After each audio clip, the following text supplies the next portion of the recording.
ఇక తెలంగాణలో హామీలు వాటి అమలు అన్నదానిపై ఒక రెండు నిమిషాల్లో ముఖ్యంగా ఇందిరమ్మ ఇళ్ల గురించి మాట్లాడుకుందాం.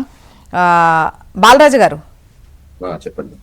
ఇప్పుడు గతంలో ఏదైతే డబుల్ బెడ్రూమ్ ఇండ్లు అంటే ఇచ్చినటువంటి మాట ప్రకారం డబుల్ బెడ్రూమ్ ఇండ్లు ఆ సంఖ్యలో ఇవ్వలేకపోయారు, ఒక విధంగా కట్టినవి కూడా అప్పగించలేకపోయారు. కానీ ఇప్పుడు ఇల్లు లేని నిరుపేదలకు ఖచ్చితంగా ఇల్లు ఉండడమే మా టార్గెట్ అన్న దిశగా సీక్వెన్స్ వైజ్గా అంటే భూమి ఉండి అసలు ఏమీ లేని వాళ్ళు కచ్చా ఇల్లు, పక్కా ఇల్లు లేకుండా కచ్చా ఇల్లు, అదే వికలాంగులు వితంతువులకు వీళ్లకు ప్రాతిపదికగా తీసుకొని ఒక్కొక్కటిగా మేము కంప్లీట్ చేస్తున్నాం.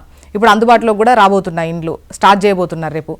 సో దీనిపైన మేడం ఓకే, ఇప్పుడు గత ప్రభుత్వం కూడా డబుల్ బెడ్రూమ్ ఇళ్లతో పాటుగా కేసీఆర్ గారి నాయకత్వంలో నియోజకవర్గానికి ఇండ్లని కేటాయించేసి దాన్ని కూడా ప్రణాళిక ప్రారంభిద్దామని ఎప్పుడైతే మేము అనుకున్నామో అంతలోనే మా గవర్నమెంట్ పోయింది. డబుల్ బెడ్రూమ్ ఇల్లు విత్ సెపరేట్ ప్లస్ నియోజకవర్గానికి 3,500 నుంచి 4,000 ఇండ్లు ఇవ్వాలనేది ప్రతిపాదన గత ప్రభుత్వం కేసీఆర్ నాయకత్వంలో చేసింది. ఓకే, దాన్ని ఇవాళ కంటిన్యూషన్ చేసే ప్రయత్నం కాంగ్రెస్ పార్టీ చేసే ప్రయత్నం చేయాలని మేము కోరుకుంటా ఉన్నాం.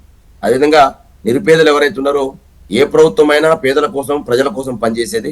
వెంటనే వీళ్ళు ఏదైతే గతంలో ఇవాళ ఏదైతే వాళ్ళు ఊర్లలో ఏదైతే సర్వే చేశారు, అదేవిధంగా పెద్ద ఎత్తున అప్లికేషన్ తీసుకున్నారు. ఆ అప్లికేషన్ తీసుకున్న సందర్భంలో అనేక రకాల అంశాలు దాంట్లో పొందుపరిచాం. ఇందిరమ్మ ఇండ్లు లేని వాళ్ళు ఎవరు, అదేవిధంగా కావాల్సిన వాళ్ళు ఎవరు, అదేవిధంగా గృహజ్యోతికి అర్హులు ఎవరు, అనేక సందర్భాలని ఆ రోజు ప్రజాపాలన దరఖాస్తులలో పొందుపరచడం జరిగింది.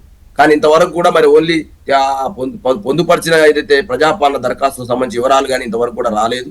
కొన్ని సందర్భాల్లో అయితే ఆ ప్రజాపాలన దరఖాస్తులు రోడ్డు మీద పడేసిన సందర్భాలు కూడా మన సోషల్ మీడియాలలో, పేపర్లలో, టీవీలలో చూసినాం.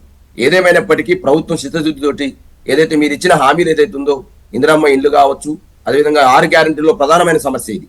ఇందిరమ్మ ఇండ్లు అనేవి ఇవాళ సమస్య ఉంది, రేషన్ కార్డుల సమస్య ఉంది. అదేవిధంగా ఇవాళ రైతు కూలీలకు సంబంధించి మీరు ఇవాళ డిసెంబర్ 25 నుంచి ప్రారంభిస్తామని చెప్పినారు. 12,000, 6,000 ఇప్పుడే వేస్తున్నారు, సంక్రాంతికి మళ్ళీ 6,000 వేస్తామని చెప్పినారు. మరి దాన్ని కూడా వెంటనే ప్రారంభించాలని బీఆర్ఎస్ పార్టీగా మేము డిమాండ్ చేస్తా ఉన్నాం. అదేవిధంగా కౌలు రైతులకు సంబంధించి కూడా మరి ఇలా ఉపాధి హామీని గ్యారంటీ కార్డు ఏదైతే ఉపాధి హామీలో పనిచేసేటువంటి వాళ్ళను బేస్గా చేసుకొని కౌలు రైతులను గుర్తిస్తామని చెప్పినారు. మరి కౌలు రైతులు కూడా వెంటనే గుర్తించాలని మేము కూడా డిమాండ్ చేస్తా ఉన్నాం. అదేవిధంగా ప్రధాన సమస్య ఊర్లలో మేడం ఇవాళ ముసలి వాళ్ళు ఎవరైతే ఉన్నారో వృద్ధులు, వితంతువులు, వికలాంగులు, ఎస్పెషల్ గా డయాలసిస్ పేషెంట్లు చాలా, ఎందుకంటే రోజువారీ ఖర్చులు పెరిగిపోయినాయి. రోజువారీ సంబంధించినటువంటి వాళ్ళకు ఉన్నటువంటి మందులకు కావచ్చు, మిగతా అవసరాలకు కావచ్చు, వాళ్ళ డబ్బు అవసరం ఉంది కాబట్టి మీరు 4,000 రూపాయల పింఛన్ ఇస్తామన్నారు. కాబట్టి వెంటనే 2,000 పింఛన్ని 4,000 చేసే విధంగా ఈ ప్రభుత్వం చర్యలు తీసుకోవాలని చెప్పేసి మేము డిమాండ్ చేస్తా ఉన్నాం. కిషోర్ గారు ఇందిరమ్మ ఇండ్లకు సంబంధించి ఒకటి, అండ్ మరోవైపు నిరుపేదలకు 12,000 ఏదైతే అందించేది ఉందో తొలి విడతగా పడేటువంటి కార్యక్రమం. సో వీటిపై అంటే రాష్ట్ర ఆర్థిక పరిస్థితిని బట్టి మ్యాక్సిమం ఇచ్చే విధంగానే ట్రై చేస్తోంది ప్రభుత్వం అనేది కాంగ్రెస్ వర్షన్. కానీ ఇంత చేసినా ఏం చెయ్యట్లేదు, అడుగెయ్యట్లేదు అని చెప్పేసి విపక్షాలు ముందుకు పోతున్నాయి. అన్మ్యూట్ చేయండి ప్లీజ్. సారీ అండి, ముందుగా ఇంతకుముందు నేను ఇది మన్మోహన్ సింగ్ గారి గురించి మాట్లాడుతూ వారు తీసుకొచ్చిన ఆర్థిక విధానాలు, అప్పుడు పెను మార్పులు ఏవైతే జస్ట్ మార్పులే కాదు అసలు ఆర్థిక వ్యవస్థ యొక్క దిశనే మార్చిన విధానాలు ఏవైతే తీసుకొచ్చారో వాటి గురించి చెప్పాను. వారు ఇక లేరు అన్న న్యూస్ నిన్న రాత్రి వచ్చింది. వారి కుటుంబ సభ్యులకి, వారి మిత్రులకి, వారి శ్రేయోభిలాషులందరికీ, అంటే దేశం మొత్తము వారి శ్రేయోభిలాషులుగానే ఉన్నారని అనిపిస్తుంది. అట్లాంటి వ్యక్తి మన్మోహన్ సింగ్ గారు.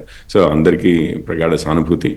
అండ్ ఇదే డైరెక్షన్లో వారు ఏదైతే స్ఫూర్తితో ఆ రోజు ఈ ఆర్థిక విధానాలు సరళీకృతం చేసి మన ప్రజల్ని మనం నమ్మాలి, మన ప్రైవేట్ శక్తులను మనం నమ్మాలి అన్న ఫిలాసఫీతో ముందుకెళ్లారో అదే డైరెక్షన్ని తర్వాత కూడా కాంగ్రెస్ వారే మొదలుపెట్టారు. వారు కాస్త అణువణువున దాన్ని ఓనప్ చేసుకుని, మన్మోహన్ సింగ్ గారిని ఓనప్ చేసుకుని ఆ పాలసీస్ని కంటిన్యూ చేయడంలో వారికి నివాళులు అర్పించినట్లుగా ఉంటుంది ఆ కంటిన్యూ చేయడంతో.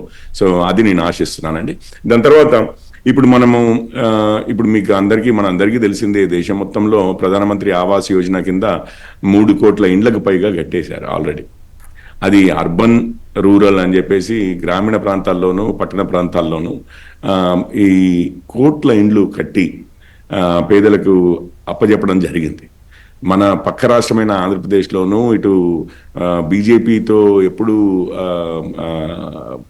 ఎలక్షన్లలో విపరీతమైన పోటీ ఉండే వెస్ట్ బెంగాల్ మమతా బెనర్జీ గారి ప్రభుత్వంలోనూ, అట్లాగే అతిపెద్ద రాష్ట్రమైన ఉత్తరప్రదేశ్లోనూ ఇతర రాష్ట్రాల్లో 10 లక్షల్లో ఇండ్లు కట్టడము మనం చూసాం, కట్టి పేదలకు ఇవ్వడం చూసాం.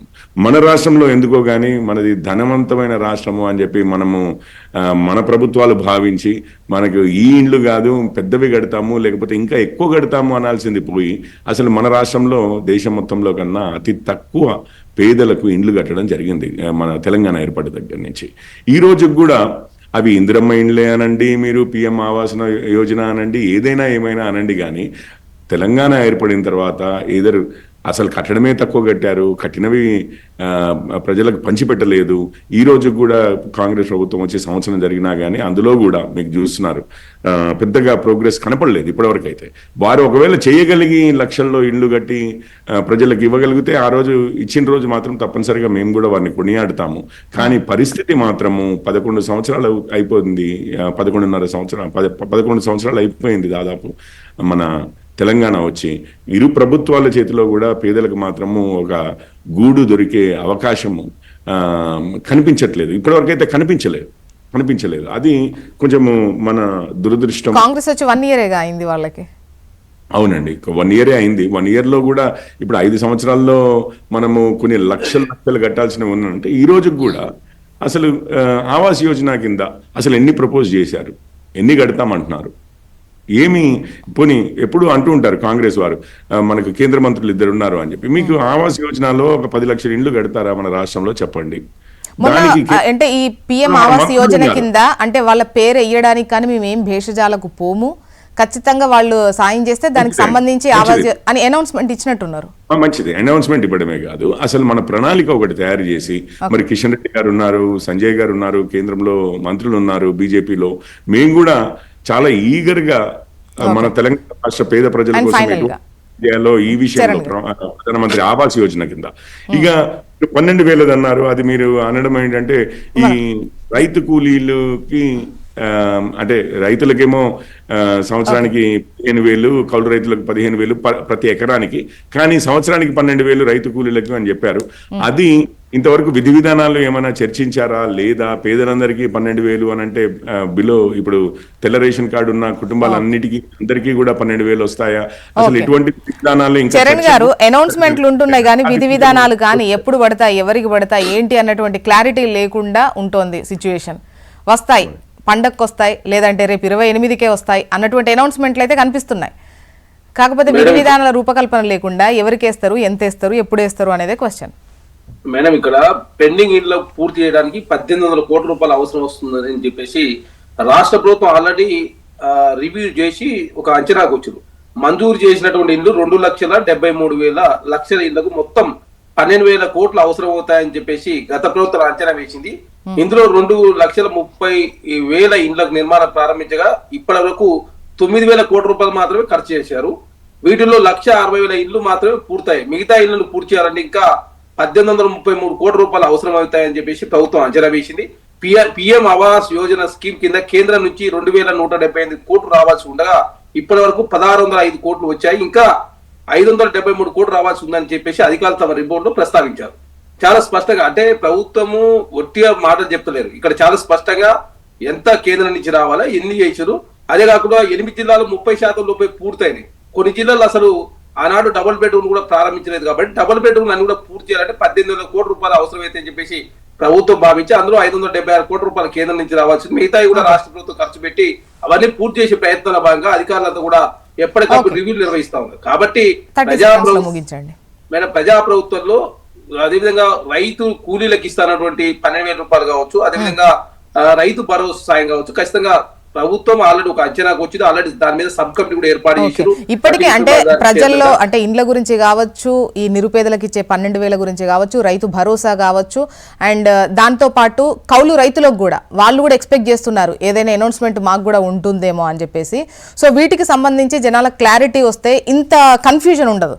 And thank you so much అండి డిస్కషన్లో పాల్గొన్నందుకు చరణ్ గారు, కిషోర్ గారు, బాలరాజు గారు. థ్యాంక్ యూ అండి. ఇది ఇవాల్టి న్యూస్ అనాలిసిస్. చూస్తూనే ఉండండి హెచ్ఎం టీవీ. వార్త ఆగదు, నిజం దాగదు.